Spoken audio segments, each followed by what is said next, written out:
Kalian itu kuliah udah ngabisin duit orang tua udah nyiapin duit puluhan juta, bahkan sampai lebih dari 100-200 juta. Terus kalian sudah salah pilih jurusan lagi kuliah, dan susah lagi cari lowongan kerja. Kok bisa?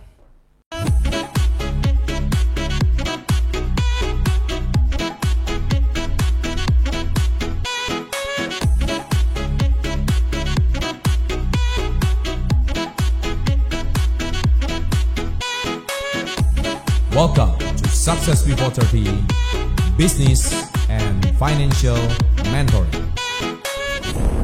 So, sahabat entrepreneur, salam hebat luar biasa. Kalian jangan kaget ya kalau tadi saya sudah ngomong seperti itu di awal. Kita tahu sendiri, saya disclaimer dulu membuat video ini karena video ini memang pasti mengandung kontroversi. Tetapi sebelum saya membuat video ini, saya sudah riset cukup mendalam di Google, dan saya juga sudah riset cukup mendalam tentang ketersediaan lowongan pekerjaan di Indonesia, khususnya Anda yang sedang memilih jurusan yang akhirnya lowongan pekerjaannya bakal susah. Akhirnya saya menemukan 10 jenis jurusan yang Anda kuliah, dan ini juga bisa masukan bagi para perguruan tinggi. Karena perguruan tinggi, jangan-jangan jurusan Anda setelah saya bikin video ini terjadi penurunan jumlah mahasiswa baru untuk melamar di perguruan tinggi Anda. Saatnya kalian harus merevisi fakultas tersebut. Jangan sampai fakultas itu Anda pertahankan, jumlah mahasiswanya semakin sedikit, akhirnya perguruan tinggi tersebut menjadi nggak laku.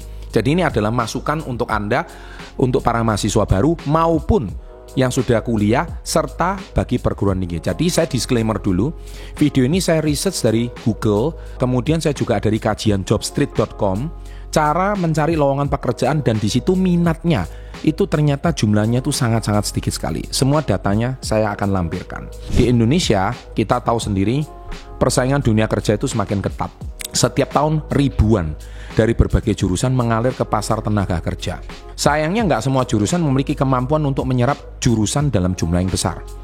Data dari lowongan pekerjaan seperti Jobstreet menunjukkan bahwa beberapa bidang hanya membuka lowongan yang sangat terbatas dibandingkan dengan jumlah lulusannya. Selain itu, banyak perusahaan lebih mengutamakan pengalaman praktis, portofolio, Anda pernah bekerja apa, karyanya di mana. Kayak saya pun sekarang mencari karyawan juga seperti itu. Saya nggak penting kamu lulusan mana, tapi karyamu itu apa. Saya mau tahu, sehingga itu menentukan cocok atau tidaknya bekerja di divisi usaha saya. Portofolio atau skill tambahan dibandingkan dengan gelar akademi semata. Dalam video ini kita akan membahas 10 jurusan yang data lowongannya relatif minim dan prospeknya dianggap tidak cerah di Indonesia. Bukan berarti jurusannya jelek, tapi potensi pekerjaannya sangat minim dan semakin lama semakin sunset atau semakin menurun. Ataupun kuliahnya akhirnya menjadi jurusan yang sudah berlalu atau trennya itu udah lewat. Nah, yang pertama adalah jurusan fotografi. Sepertinya ini cocok kalau di era 80-an, 90-an ya, di mana waktu itu fotografi itu kan masih pakai SLR, dan cucinnya itu masih mesin cetaknya itu masih pakai cetakan 2R, 3R dan sebagainya. Tapi sekarang jurusan fotografi itu lebih kepada Anda kursus aja udah cukup. Jadi bahkan lowongan pekerjaannya 1065 yang dikaitkan dengan fotografi di jobstreet.com. Cuma 1065 lowongan, namun kebanyakan merupakan pekerjaan freelance atau kontrak jangka pendek. Jadi mereka tidak mencari orang lulusan sarjana fotografi gitu. Jadi kalau Anda lihat karya-karya keren di Instagram, apakah mereka itu lulusan sarjana fotografi? Saya rasa tidak. Jadi era digital banyak orang belajar fotografi secara otodidak lewat YouTube atau kursus online. Itu justru hasilnya lebih update dibanding mereka yang dulu harus pakai begini, pakai angle ini, harus kamera ini, udah ketinggalan semuanya. Kemudian alasan prospek kurang menjanjikan adalah skill sama gelar. Di dunia kreatif, portofolio kemampuan praktis lebih penting daripada gelar S1. Persaingan ketat. Meskipun lowongan relatif banyak, tapi persaingan sangat ketat karena banyak individu menguasai fotografi secara non-formal. Ribuan lulusan setiap tahun bersaing untuk puluhan posisi tetap. Bahkan untuk gaji level rendah seperti fotografer, itu perjanjiannya seringkali terbatas pada posisi entry level. Pesan utama bagi yang terjun ke dunia fotografi, gelar S1 fotografi tidak cukup karena menjamin kesuksesan industri ini sangat kompetitif. Jadi kalau nilainya 1-10, 10 paling jelek, di sini nilainya 8. Sehingga ya kalau Anda milih ke jurusan ini, kecuali kamu memang punya idealisme tingkat tinggi ya, tapi ilmu-ilmunya harusnya tidak relevan dan tidak update. Yang kedua adalah jurusan biologi. Nah, beda sama bioteknologi, beda sama biokimia, itu mungkin masih dibutuhkan ke depan. Tapi kalau biologi, sepertinya kalian harus berpikir ulang untuk masuk ke jurusan ini. Dunia sains penuh dengan penemuan dan inovasi. Tapi apakah gelar S1 Biologi sudah cukup membuka jalan karir? Estimasi lowongan 429 lowongan pekerjaan yang berkaitan dengan biologi di portal lowongan kerja. Realita pasar, pekerjaan di bidang biologi seringkali membutuhkan kualifikasi lebih tinggi seperti S2, seperti di bioteknologi, microbiology, atau penelitian lanjutan. Jadi S1 biologi nggak cukup, kecuali memang Anda ingin berkarir di dunia bioteknologi, sehingga mungkin membutuhkan S1 biologi. Itu masih oke. Tapi kalau cuma mengandalkan S1-nya aja, lupakan. Dan apalagi Anda langsung setelah S1-nya biologi, banding setelah lagi S1 ekonomi, lebih nggak buang waktu lagi. Jadi jangan sampai Anda buang waktu di situ. Alasan prospek kurang menjanjikan adalah kualifikasi akademis tambahan. Banyak posisi peneliti, analisis lab, dosen hanya terbuka bagi mereka melanjutkan gelar master atau PhD. Rendahnya gaji awal, lulusan S1 biologi langsung masuk ke dunia kerja seringkali harus menerima posisi dengan gaji yang tidak sebanding dengan biaya pendidikannya. Persaingan dari lulusan lain juga sama. Jadi kalau angka 1-10, saya berikan ini nilainya 7. Kalau 10 paling jelek. Jadi alasannya tidak berprospek. Jurusan ketiga yang sebaiknya Anda harus hati-hati, nggak ada masa depannya adalah ilmu komunikasi. Loh, makanya saya waktu membuat video Success Before 30 pertama kali banyak orang bertanya sama saya, Pak Chandra ini apakah lulusan sarjana ilmu komunikasi? Kok cara komunikasinya lancar? Hei, Bapak Ibu, adik-adikku yang saya cintai, saya ini cuma lulusan sarjana teknik industri S1. Nggak ada hubungannya sama ilmu komunikasi. Ilmu komunikasi saya belajar dari mana? Dari dunia sales, dari dunia marketing. Itu artinya saya tidak perlu kuliah untuk belajar ilmu sales dan ilmu komunikasi. Dari yang kalian bermimpi menjadi public relations, content creator, atau digital marketer, apakah ilmu komunikasi sudah tidak cukup? Sangat tidak cukup. Bahkan menurut Jobstreet, 2.139 lowongan kerja terkait ilmu komunikasi itu cuma 2.000 lebih. Walaupun lowongan cukup banyak, tapi gelar ini populer menghasilkan oversupply lulusan. Banyak bidang komunikasi dibuka untuk berbagai disiplin, sehingga ilmu komunikasi saja tidak cukup, harus bersaing. Alasan prospek kurang menjanjikan karena kurikulumnya masih konvensional. Ilmu komunikasinya mungkin jangan-jangan terlalu tekstual dan cocok dengan ilmu komunikasi zaman kuno. Dan perkembangan digital dan tren sosial yang dinamis, persaingan yang sangat ketat. Ribuan lulusan setiap tahun, banyak harus menerima posisi entry level, keterampilan tambahan dibutuhkan. Untuk bisa bersaing, lulusan cukup harus menguasai skill seperti SEO, konten strategi, analitik, media sosial. Tanpa itu, gelar saja tidak cukup untuk menunjukkan nilai tambah. Pesan utama, gelar ilmu komunikasi masih memiliki potensi, namun harus menonjol di pasar kerja. Kalian harus mengupgrade keterampilan seperti mengikuti tren digital, membangun portofolio yang kuat. Hanya mengandalkan ijazah nggak bisa. Jadi kalau nilai 1-10, nilainya 6 saja. Kemudian yang keempat adalah jurusan psikologi. Hah? Kok bisa? Bukankah video-video Pak Chandra juga ada hubungannya sama psikologi terapan? Begini, kalau Anda hari ini ingin mengubah kehidupan seseorang, lulusan S1 psikologi tidak layak lagi atau tidak cukup. Karena seseorang bisa membuka praktek psikolog, itu harus minimal ke jajaran S2. Karena Anda harus mendapatkan master psikologi atau lisensi profesional. Bahkan sekarang beberapa sahabat saya yang juga menjadi tokoh besar di Indonesia seperti Pak Adiwi Gunawan, dia juga punya Adiwi Gunawan Institute. Bahkan sertifikasi dari beliau itu bisa langsung dipakai untuk menerima klien daripada Anda cuma mengandalkan gelar S1 psikologi saja atau bahkan master psikologi. Jadi Anda perlu sekali lagi sertifikasi lagi.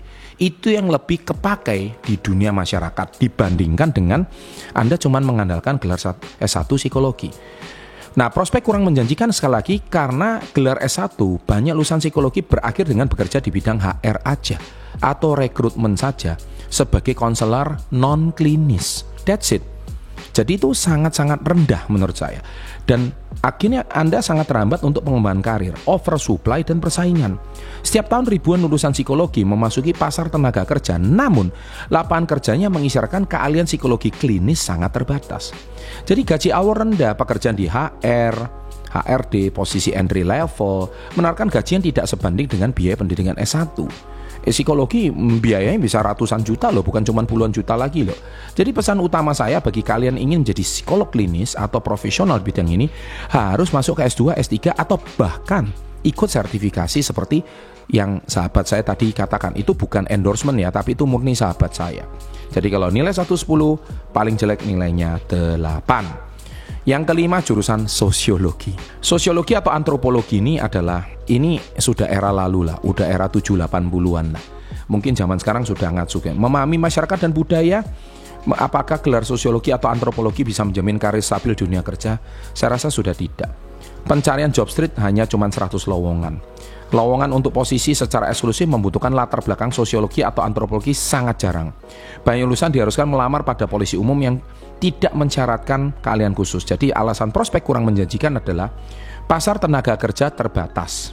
Over supply lulusan, jangan-jangan cuma dosen sosiologi atau guru sosiologi sama antropologi aja. Kemudian perlunya spesialisasi tambahan. Lulusan seringkali harus mengkombinasikan sosiologi dengan keterampilan praktis, misalnya analisa data, riset pasar.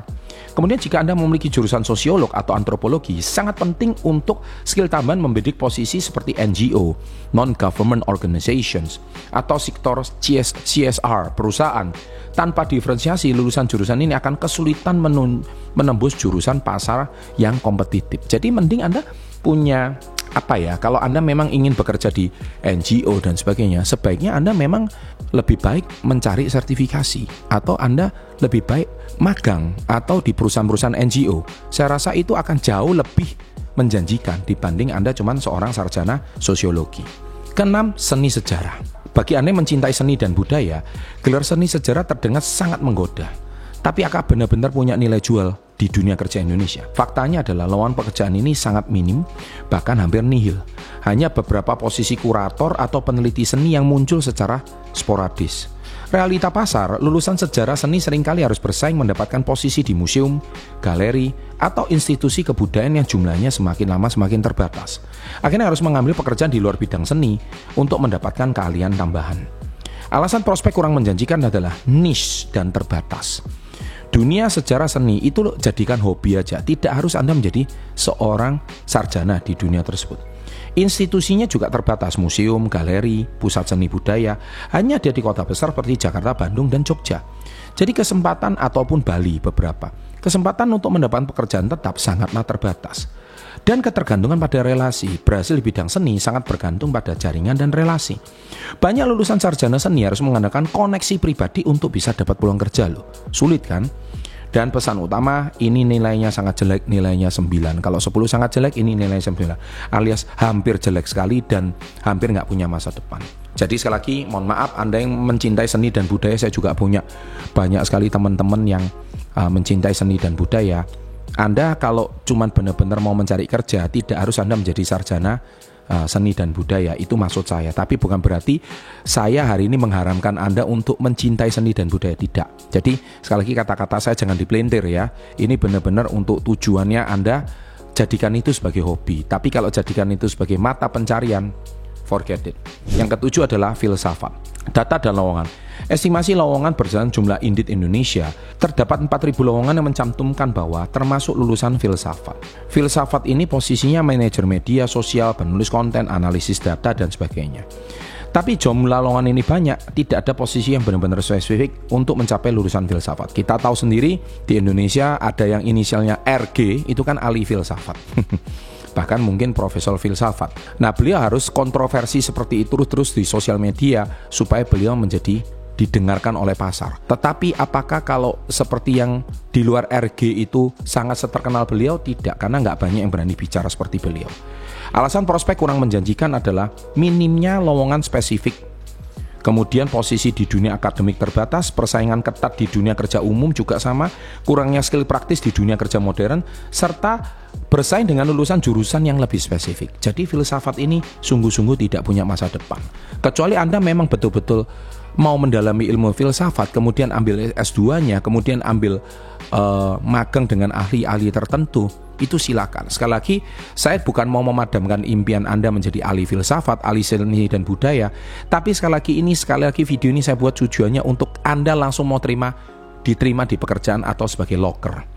Sangat berat, ya, itu poinnya di situ. Tapi sekali lagi, kalau Anda nggak ada masalah dengan duit, orang tua Anda kaya raya, orang tua Anda mencintai seni dan budaya, filsafat, monggo, silakan. Ya, Anda go ahead, lanjutkan. Tapi ini kan ditujukan untuk orang yang benar-benar mau langsung dapat lowongan kerja gitu loh, S1. Itu yang paling penting. Kemudian studi ilmu perpustakaan. Dari perpustakaan aja kita udah tahu zaman sekarang ini siapa sih yang masih ke perpus gitu ya, apalagi anak-anak muda. Kan nggak mungkin Anda itu hari ini ngelamar kan ujung-ujungnya kerja di perpus. Sedangkan perpustakaan ini semakin lama peminatnya semakin sedikit. Yang ke perpus itu masih orang-orang tua. Tapi kalau di luar negeri perpustakaan itu memang masih laku ya. Tapi di Indonesia sepertinya kalau di Asia orang-orang itu akan cenderung untuk lebih memilih mereka jadi orang yang ya saya rasa cari di Google atau ChatGPT lebih oke. Kecuali memang harus ditugaskan benar-benar harus ada buku fisiknya baru kita ke perpustakaan. Jadi perpustakaan itu jumlahnya semakin lama semakin sedikit. Ini yang jadi problem. Oleh sebab itu berdasarkan data terbaru di JobStreet Indonesia pada bulan Maret 2025 hanya terdapat 100 lowongan aja untuk ilmu perpustakaan. Realita pasar semakin besar lowongan ini adalah posisi pustakawan, arsiparis, staf admin atau spesialis informasi. Jadi posisi ini mensyaratkan keterampilan tambahan seperti manajemen data digital dan sebagainya. Nah, sehingga analitik metadata. Nah, kemudian alasan prospek kurang menjanjikan adalah lapangan kerja yang sangat terbatas, lowongan spesifik untuk ilmu pengetahuan sangat minim, digitalisasi, persaingan ketat, dan harus bersaing dengan profesi yang lain. Jadi keterampilan tambahan yang dibutuhkan, minimnya penyesuaian kurikulum dengan teknologi baru, serta yang nomor 4 transformasi digital membuat para pustakawan ini semakin lama semakin menyempit. Kita lihat di Indonesia pustakawan itu diisi cuman orang-orang yang mohon maaf ya usia lanjut 40, 50, 60 ke atas. Jarang sekali pustakawan itu usianya masih sangat muda. Kemudian perbandingan dengan jumlah lulusan. Jumlah lulusan jauh melebihi lowongan yang tersedia. Pilihan karir yang menyempit di luar akademik. Sehingga jika melanjutkan studi ke lebih tinggi seperti S2 dan S3, ilmu perpustakaan kesulitan bersaing di sektor lain dengan lebih dinamis. Jadi oleh sebab itu, pikirkan baik-baik sebelum Anda kuliah di jurusan ini. Studi budaya. Sekali lagi hampir sama seperti penjelasan saya tadi tentang seni dan budaya. Ini agak sangat sulit karena Anda yang jago update tren seperti film, musik, pasti tertarik dengan budaya pop. Tapi apakah gelar studi budaya ini bisa membawa kalian ke dunia kerja impian kalian? Saya rasa tidak. Justru estimasi lowongan hingga saat ini tidak ada lowongan spesifik yang mengisyaratkan gelar studi budaya pop. Bidang ini merupakan peminatan dalam kajian budaya atau media, bukan jurusan itu tersendiri. Jadi lulusan yang memiliki ketertarikan pada budaya pop biasanya berasal dari jurusan lain seperti komunikasi, antropologi, mengkhususkan diri dalam kajian budaya. Loker formal seperti sarjana budaya pop itu kayaknya hampir nggak ada, sehingga lulusan harus bersaing dengan posisi yang sama dengan lulusan atau jurusan yang lain. Jadi keterbatasan lapangan pekerjaan ini memang sangat sulit. Kayaknya nggak ada sih ya sarjana budaya pop, itu nggak ada. Apalagi saingan dari posisi yang lain seperti media, content creation, research trend lebih terbuka dan lebih umum daripada ilmu komunikasi. Jadi kalian harus mengembangkan skill tambahan untuk betul-betul bertahan di sarjana ini. Agar bisa bersaing, lulusan harus menguasai teknologi digital, analisis media sosial, kemampuan riset trend, lebih aplikatif. Dan pesan utama bagi kalian menyukai budaya pop, jangan hanya mengandalkan gelar akademis, manfaatkan peluang untuk belajar keterampilan digital dan analitik, serta bangun portofolio untuk menunjukkan pemahaman yang mendalam tentang tren budaya. Jadi kalau 10 paling jelek, ini angkanya 9. Dan yang terakhir, last but not least adalah jurusan ke-10 yaitu manajemen kuliner. What? Kok bisa manajemen kuliner itu nggak punya masa depan? Begini penjelasan saya. Kalau kalian suka makan makanan enak dan suasana kafe yang cozy, kafe di mana-mana, harusnya di zaman sekarang kalian bukan dengar dari kata sarjana manajemen kuliner, tapi pasti kalian buka YouTube, kalian buka TikTok, tujuannya adalah mencari makanan enak di mana. Menurut reviewer tersebut, kalau dari jenis makanan yang kalian suka, kalian akan mampir. Kuliner di mana-mana, tapi apakah gelar manajemen kuliner Indonesia benar-benar membuka pintu untuk karir yang gemilang? Seringkali gini, kalau kita cek di JobStreet, 410 lowongan saja terkait dengan hospitality di jobstreet.com. Realita pasar, sektor hospitality memang besar di Indonesia, terutama di kota-kota pariwisata seperti Bali, Jogja, dan Jakarta. Namun, posisi manajerial mengisyaratkan lulusan S1 manajemen restoran sangat sedikit dibandingkan dengan posisi entry level.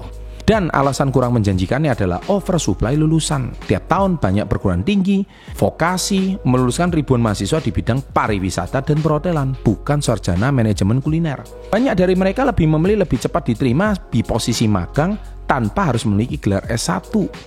Pengalaman lebih utama. Di industri ini pengalaman praktis seperti magang, kerja paruh waktu, pelatihan langsung lebih dihargai daripada gelar akademis. Banyak hotel dan restoran lebih memilih kandidat yang sudah memiliki jam terbang meski hanya lulusan SMK atau diploma. Apalagi setelah efek pandemi, meskipun sektor pariwisata sedang mulai menuju era pemulihan, banyak perusahaan masih berhati-hati dalam membuka posisi baru karena ketidakpastian ekonomi. Serta pesan utama, gelar manajemen restoran memang berguna, tapi nilai tambahnya sangat bergantung pada portofolio pengalaman Anda. Kebanyakan dicari kamu pernah kerja di resto mana, pengalamanmu apa, kemudian kamu sendiri pernah handle apa, mana bukti kamu pernah kerja, gaji terakhir kamu seperti apa. Itu lebih dicari daripada Anda lulusan sarjana manajemen restoran. Ya, jadi dari sini menurut saya gelar S1 itu kalian bisa gelar sekolah yang lain, nggak harus manajemen kuliner dibanding persaingannya ada. Jadi kalau nilai 1 sampai 10 dia angkanya 7. So oleh kesimpulannya 10 jenis jurusan ini, sekali lagi saya disclaimer, bukan berarti kalau kalian sekarang sudah menempuh jurusan ini, kecuali ini cocok untuk orang yang benar-benar mau mencari lowongan kerja langsung diterima kerja. Tapi kalau kalian memang sendiri itu hobi seni, hobi budaya, hobi antropologi, hobi sosiologi, hobi manajemen restoran tanpa harus pusing dengan lowongan pekerjaan, ya go ahead. Itu karena kalian memang betul-betul hobi di bidang itu. Tapi video ini saya tujukan untuk benar-benar fresh graduate, betul-betul job seeker, betul-betul mencari pekerjaan, betul-betul mencari S1, betul-betul sudah nggak ada support duit dari orang tua, dan betul-betul kalian ingin merintis karir Anda sendiri. Nah, sepertinya 10 jurusan ini benar-benar tidak cocok. Dan tolong komen di bawah sekarang juga kalau saya mau buatkan apa jurusan yang memang paling punya masa depan. Dan kalau seandainya Anda saat ini punya anak yang sekarang masih SMP atau SMA, sebaiknya jurusan kuliah apa yang Anda persiapkan? Saya sedang siapkan videonya di video berikutnya. Kalau Anda setuju, saya tulis di bawah, apa Pak, tolong buatkan 10 jurusan yang menurut Bapak punya masa depan. Dan sepertinya cukup banyak di luar negeri. Jadi kabur aja dulu. Sukses untuk Anda, salam hebat luar biasa.